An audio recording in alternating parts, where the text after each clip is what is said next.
on 555 1888. Satisfaction is guaranteed.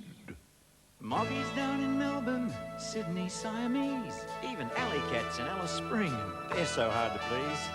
Persian pets in Perth, breeds from Adelaide, Burmese up in Brizzy, they all know they've got it made. 'Cause they're the cats of Australia who've made their choice.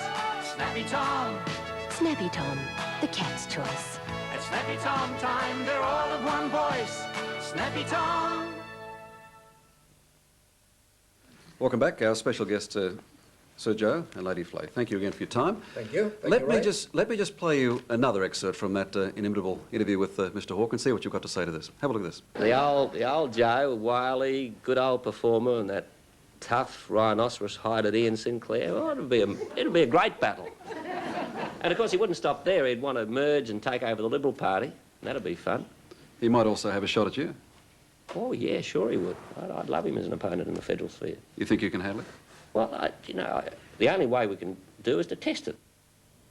That's pretty punchy stuff. Oh, punchy stuff. You can imagine anyone speaking confidently when he has the record that he has, the nation in the mess it is, the union's running the nation, not him. What about the point that he makes, though? I mean, do you like to... Can Bob Hawke be beaten by anything other than a coalition government, a coalition party? Quite simply, yes, he can. So you don't need the National Party and the Liberal Party together? If the National Party behind me supported the policies I had, we could do it ourselves without any problem at all, because the Australian people are fed up to here with everything that the Labor Party are doing. They're trying to run a nation on a cracked foundation. You wouldn't build a house on the foundation they've got of 20-odd different organisations, the Communists, the Socialists, the International Socialists, the majority group, the right and the left, old guard, new guard. You mentioned the stack of them.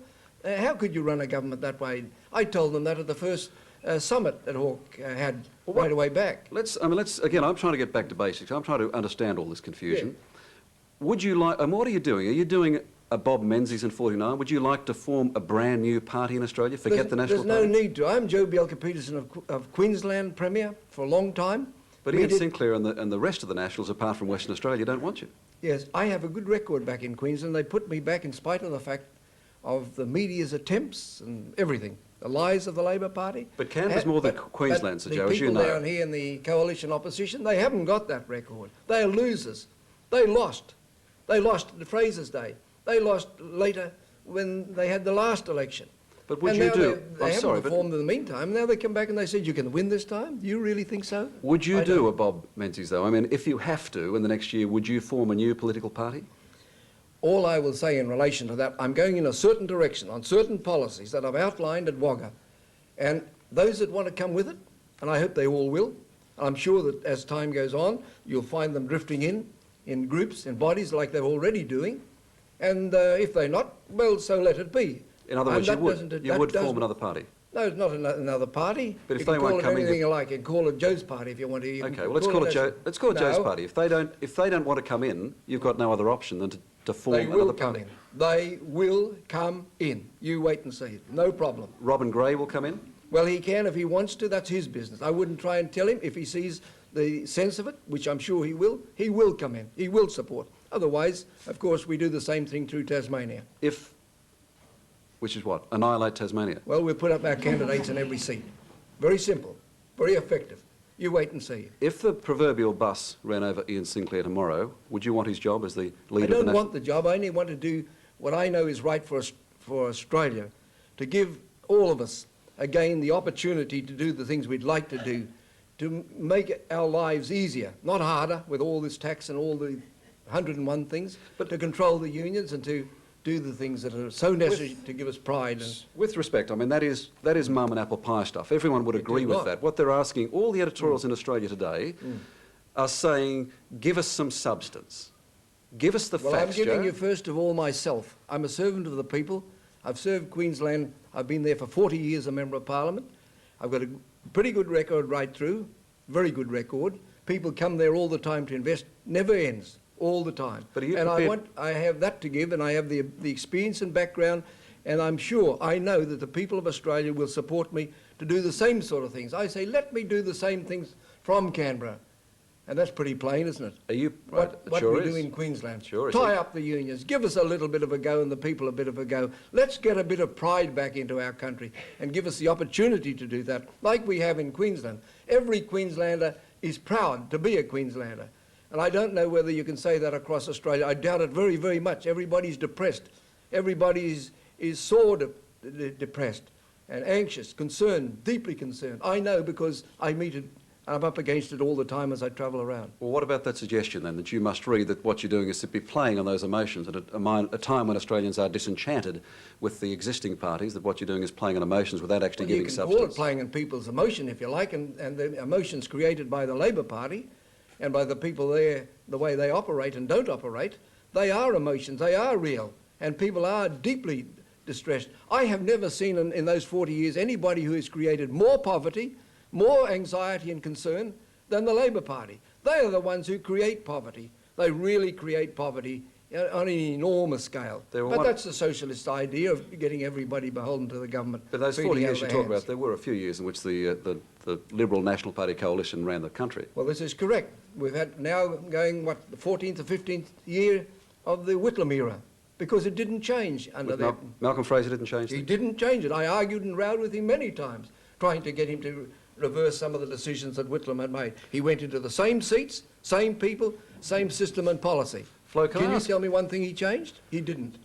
Can I ask you, Flo, can you imagine this husband of yours sitting as a backbencher in Canberra while he, biding his time while he waits to take on Bob Hawke?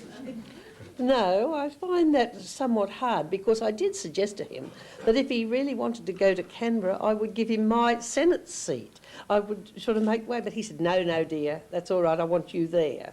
So he didn't accept my kindly offer. But that's, I mean, you know the facts of Canberra. That's the alternative. If he's going to throw his hat in the ring, he has to win pre-selection, he's got to win a seat, and he's got to go there at least for some time. I haven't got to win pre-selection, I'm there. No question. No question, no. You imagine I'd go up for pre-selection? Never in your life. Can you have any seat in Brisbane you want? I can have any number of candidates that I want. What about Sinclair's line to you, to stop grandstanding, to get in and stop... He'll change in the his Australian attitude. vernacular, put up or shut He will up. change his attitude, or somebody will change it for him. Simple as that. All right, what do you see happening then, Flo? What's going to happen? We've only got a year before the next election at the outside. Are you going to be in the Lodge? Oh, there's a long way to go before then. Now, come on, give me Ray, an answer. There's a long way what to Joe's been go saying. before then. Would you like to change the furniture in the Goodness Lodge? gracious me. Well, as a matter of fact, I'll just tell you that last Christmas, our National Party has a little gathering down there every year, and they give out different awards. And do you know what my award was? The Hazel Hawke Award, so that I could change the curtains in the Lodge. And they all roared with laughter. But I mean, I think that that's just so far down the track. But really and truly, I mean, I don't think that you want to get involved in something like that. I mean, first of all, Joe's got to have a seat, and then he's got to get there. And then the people of Australia, I know, will realise that the policies that he and the party have will be good ones, and I believe that they'll support him. But, I mean, quite clearly you and your children are the people who care for this man the most in the world. That's He's right. 76 years old. If he doesn't get it this time, he's going to be older than Ronald Reagan when he runs again. Oh, well, I think that he Well, I won't expects to miss get Ray. it this time. And, but we do. We're very fond of him. But my word, at his age, he could run probably you down too, I'd say, with the way he works and the way he goes and the zeal and the enthusiasm that he has for what he's trying to do, not for himself. As a matter of fact, I've said to him a few times, oh, Joe, you know, don't you think that we can just sort of forget about it? Have you said that, have you? Well, I mean, you know, all this go at his... I sort of feel that it might be time that he retired. No, he said, I'm thinking of my children and my children's children, and I want to do what I can for Australia. And that's the angle that he adopts. Can you do all this in 12 months, though, Joe, in terms of... Obviously, if you talk about a new Joe's party, Quite then you simple. need the organisation, you Quite need the members. 12 months is Yeah, it? very, very simple. Ray, you are helping me here today to do it. That's why I came here. It's all free from your point of view. I set the Northern Territory in a half a day. Ian said you can't do it, it's unconstitutional. And Shirley McKerrow, the president, said no, it's illegal and all the rest of it. What if I you went and did it. What if you get done in the Northern Territory in this election? Will you have to regroup and rethink? We won't get done over. You know that. I'm going up there next week, the end of this week rather, Friday and Saturday, and I'm sure we're going to win because we have the right policies, the right attitude, and we do these things. Ray, I love my country and my state and these people, and the last thing I'd like to do in the last few years that I'm in politics, and as Flo said, we don't intend to stay around indefinitely. We want to do a few of the things that we love together with our families and so on. At the moment, we're hardly ever home. But you've got to win this one because you are Yes, now there's 76. no problem on that. We will win it. There is no problem on it because I know the people of Australia. I know what they want. They're entitled to get these things and to do these things. What about if I bring you back on the show in 12 months' time and I replay on the monitor you saying we will win this and Yes, and you've lost? I would love you to because you keep it for sure. Because we will win. Don't you make any mistake. Don't do something like one or two other media did the other day. They came back to us this morning, by the way. I won't mention it. I think he's got a beard now, the fella. He's got a beard. He came back this morning after rubbishing me a fortnight ago, and sort of saying some very, very rather rude, unpleasant things about me. Now he says, can I please have you on my show again? I'd love to have you come along. I said, jump in the lake. You haven't got a chance in the world. You shouldn't speak like that to Richard Carlton. Thank you for naming me. That's good. Well, thank you, Sir Joe. Thank you, Lady Flo, very much indeed. It's a pleasure to have you on, and please thank them both. Very.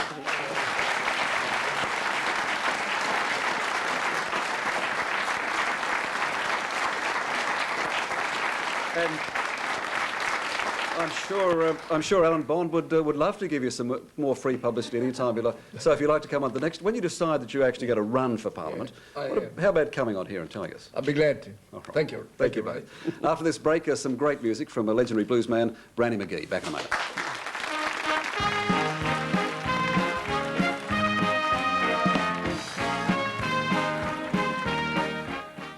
I'm sick and tired of people who think this is all I know. Okay, I'm a housewife, but every day I talk to my husband, kids, friends. I want to know what I'm talking about. That's what I want. That's why I choose National 9 News. To me, it's important. I'm needed in the office. That's what I want. National 9 News. That's what I want. It's going to be like that